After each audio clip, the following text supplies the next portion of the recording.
عرب کی عورتیں دروازوں کے پیچھے کھڑے ہو کر یعنی چھپ کر حضرت دحیہ کلبی رضی اللہ عنہ کو دیکھا کرتی تھیں، لیکن اس وقت آپ مسلمان نہیں ہوئے تھے۔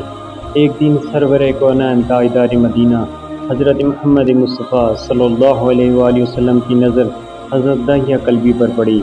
آپ نے حضرت دحیہ کلبی کے چہرے کو دیکھا کہ اتنا حسین نوجوان ہے۔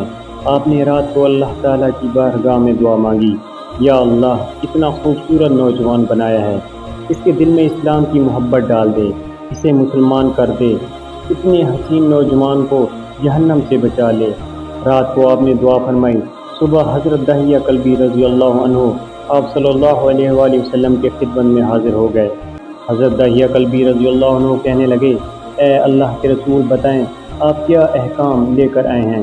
آپ نے فرمایا، میں اللہ کا رسول ہوں اور اللہ واحد ہے، اس کا کوئی شریک نہیں۔ پھر توحید و رسالت کے بارے میں حضرت دحیہ کلبی کو بتایا۔ حضرت دحیہ نے کہا، اللہ کے نبی، میں مسلمان تو ہو جاؤں، لیکن ایک بات کا ہر وقت ڈر لگا رہتا ہے، ایک گناہ میں نے ایسا کیا ہے کہ آپ کا اللہ مجھے کبھی معاف نہیں کرے گا۔ آپ نے فرمایا، اے دحیہ، بتا تو نے کیسا گناہ کیا ہے؟ تو حضرت دحیہ کلبی نے کہا، یا رسول اللہ، میں اپنے قبیلے کا سربراہ ہوں اور ہمارے ہاں بیٹیوں کی پیدائش پر انہیں دفن کیا جاتا ہے۔ میں کیونکہ قبیلے کا سردار ہوں، اس لیے میں نے 70 گھروں کی بیٹیوں کو زندہ دفن کیا ہے۔ آپ کا رب مجھے کبھی معاف نہیں کرے گا۔ اسی وقت حضرت جبرائیل امین علیہ السلام حاضر ہوئے۔ یا رسول اللہ صلی اللہ علیہ وآلہ وسلم، اللہ سلام کہتا ہے اور فرماتا ہے کہ اسے کہیں اب تک جو ہو گیا ہے وہ ہو گیا ہے، اس کے بعد ایسا گناہ کبھی نہ کرنا، ہم نے معاف کر دیا۔ حضرت دحیہ آپ کی زبان سے یہ بات سن کر رونے لگے۔ آپ نے فرمایا، دحیہ اب کیا ہوا ہے، کیوں روتے ہو؟ حضرت دحیہ کلبی کہنے لگے، یا رسول اللہ، میرا ایک گناہ اور بھی ہے جسے آپ کا رب کبھی معاف نہیں کرے گا۔ آپ نے فرمایا، دحیہ کیسا گناہ بتاؤ؟ حضرت دحیہ کلبی فرمانے لگے، یا رسول اللہ، میری بیوی حاملہ تھی اور مجھے کسی کام کی غرض سے دوسرے ملک جانا تھا۔ میں نے جاتے ہوئے بیوی کو کہا کہ اگر بیٹا ہوا تو اس کی پرورش کرنا، اگر بیٹی ہوئی تو اسے زندہ دفن کر دینا۔ دحیہ روتے جا رہے ہیں اور واقعہ سناتے جا رہے ہیں۔ میں واپس بہت عرصہ بعد گھر آیا تو میں نے دروازے پر دستک دی، اتنے میں ایک چھوٹی سی بچی نے دروازہ کھولا اور پوچھا، کون؟ میں نے کہا، تم کون ہو؟ تو وہ بچی بولی، میں اس گھر کے مالک کی بیٹی ہوں۔ آپ کون ہیں؟ دحیہ فرمانے لگے، یا رسول اللہ صلی اللہ علیہ وآلہ وسلم، میرے منہ سے نکل گیا، اگر تم بیٹی ہو اس گھر کے مالک کی تو میں مالک ہوں اس گھر کا۔ یا رسول اللہ، میرے منہ سے یہ بات نکلنے کی دیر تھی کہ چھوٹی سی بچی نے میری ٹانگوں سے مجھے پکڑ لیا اور بولنے لگی، بابا بابا بابا بابا، آپ کہاں چلے گئے تھے؟ بابا، میں کس دن سے آپ کا انتظار کر رہی ہوں۔ حضرت دحیہ کلبی روتے جا رہے ہیں اور فرماتے ہیں، اے اللہ کے نبی، میں نے بیٹی کو دھکا دیا اور جا کر بیوی سے پوچھا، یہ بچی کون ہے؟ بیوی رونے لگی اور کہنے لگی، دحیہ یہ تمہاری بیٹی ہے۔ یا رسول اللہ، مجھے ذرا ترس نہ آیا، میں نے سوچا میں قبیلے کا سردار ہوں، اگر اپنی بیٹی کو دفن نہ کیا تو لوگ کہیں گے ہماری بیٹیوں کو دفن کرتا رہا اور اپنی بیٹی سے پیار کرتا ہے۔ حضرت دحیہ کی آنکھوں سے اشک زار و قطار نکلنے لگے۔ یا رسول اللہ، وہ بچی بہت خوبصورت، بہت حسین تھی، میرا دل کر رہا تھا اسے سینے سے لگا لوں، پھر سوچتا تھا کہیں لوگ بعد میں یہ باتیں نہ کہیں کہ اپنی بیٹی کی باری آئی تو اسے زندہ دفن کیوں نہیں کیا۔ میں گھر سے بیٹی کو تیار کروا کر نکلا تو بیوی نے میرے پاؤں پکڑ لیے، دحیہ نہ مارنا اسے، دحیہ یہ تمہاری بیٹی ہے، ماں تو آخر ماں ہوتی ہے۔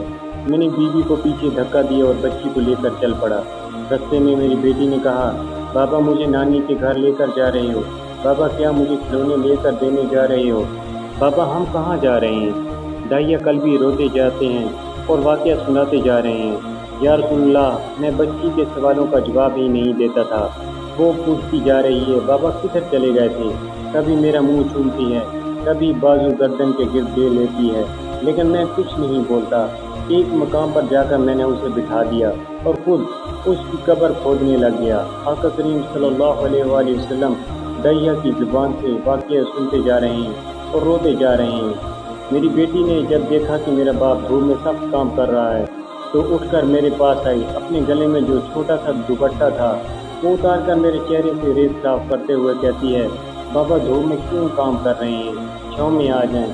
بابا یہ کیوں کھود رہے ہیں یہ جگہ؟ بابا گرمی ہے، چھاؤں میں آ جائیں۔ اور ساتھ ساتھ میرا پسینہ اور مٹی صاف کرتی جا رہی ہیں، لیکن مجھے ترس نہ آیا۔ آخر جب قبر کھود لی تو میری بیٹی پاس آئی۔ میں نے دھکا دے دیا، وہ قبر میں گر گئی اور میں ریت ڈالنے لگ گیا۔ بچی ریت میں سے روتی ہوئی اپنے چھوٹے چھوٹے ہاتھ میرے سامنے جوڑ کر کہنے لگی، بابا میں نہیں لیتی کھلونے، بابا میں نہیں جاتی نانی کے گھر، بابا میری شکل پسند نہیں آئی تو میں کبھی نہیں آتی آپ کے سامنے، بابا مجھے ایسے نہ مارے۔ یا رسول اللہ صلی اللہ علیہ وآلہ وسلم، میں ریت ڈالتا گیا، مجھے اس کی باتیں سن کر بھی ترس نہیں آیا۔ میری بیٹی پر جب مٹی مکمل ہو گئی اور اس کا سر رہ گیا تو میری بیٹی نے میری طرف سے توجہ ختم کی اور بولی، اے میرے مالک، میں نے سنا ہے تیرا ایک نبی آئے گا جو بیٹیوں کو عزت دے گا، جو بیٹیوں کی عزت بچائے گا۔ اے اللہ، وہ نبی بھیجے، بیٹیاں مر رہی ہیں۔ پھر میں نے اسے ریت میں دفنا دیا۔ حضرت داہیہ کلبی رضی اللہ عنہ واقعہ سناتے ہوئے بے انتہا روئے۔ یہ واقعہ جب بتا دیا تو دیکھا آپ صلی اللہ علیہ وآلہ وسلم اتنا رو رہے ہیں کہ آپ کی داڑھی مبارک آنسوں سے گیلی ہو گئی۔ آپ نے فرمایا، داہیہ ذرا پھر سے اپنی بیٹی کا واقعہ سناؤ، اس بیٹی کا واقعہ جو مجھ محمد کے انتظار میں دنیا سے چلی گئی۔ آپ نے 3 دفعہ یہ واقعہ سنا اور اتنا روئے کہ آپ کو دیکھ کر صحابہ کرام رضی اللہ عنہم رونے لگ گئے اور کہنے لگے، اے داہیہ کیوں رلاتا ہے ہمارے آقا کو، ہم سے برداشت نہیں ہو رہا۔ آپ صلی اللہ علیہ وآلہ وسلم نے حضرت داہیہ سے 3 بار واقعہ سنا تو حضرت داہیہ کی رو رو کر کوئی حالت نہ رہی۔ اتنے میں حضرت جبرائیل علیہ السلام حاضر ہوئے اور فرمایا، یا رسول اللہ صلی اللہ علیہ وآلہ وسلم، اللہ سلام کہتا ہے اور فرماتا ہے، اے محبوب صلی اللہ علیہ وآلہ وسلم، داہیہ کو کہہ دیں وہ اس وقت تھا جب اس نے اللہ اور آپ کو نہیں مانا تھا، اب مجھ کو اور آپ کو اس نے مان لیا ہے تو داہیہ کا یہ گناہ بھی ہم نے معاف کر دیا ہے۔ اس کے بعد آپ صلی اللہ علیہ وآلہ وسلم نے فرمایا، جس نے 2 بیٹیوں کی کفالت کی، انہیں بڑا کیا، ان کے فرائض ادا کیے، وہ قیامت کے دن میرے ساتھ اس طرح ہوں گے جس طرح شہادت کی اور 7 والی انگلی آپس میں ہیں۔ جس نے 2 بیٹیوں کی پرورش کی اس کی یہ اہمیت ہے، تو جس نے 3، 4، 5 بیٹیوں کی پرورش کی اس کی کیا اہمیت ہوگی۔ بیٹیوں کی پیدائش پر گھبرایا نہ کریں، انہیں والدین پر بڑا مان ہوتا ہے اور یہ بیٹیاں اللہ کی خاص رحمت ہوتی ہیں۔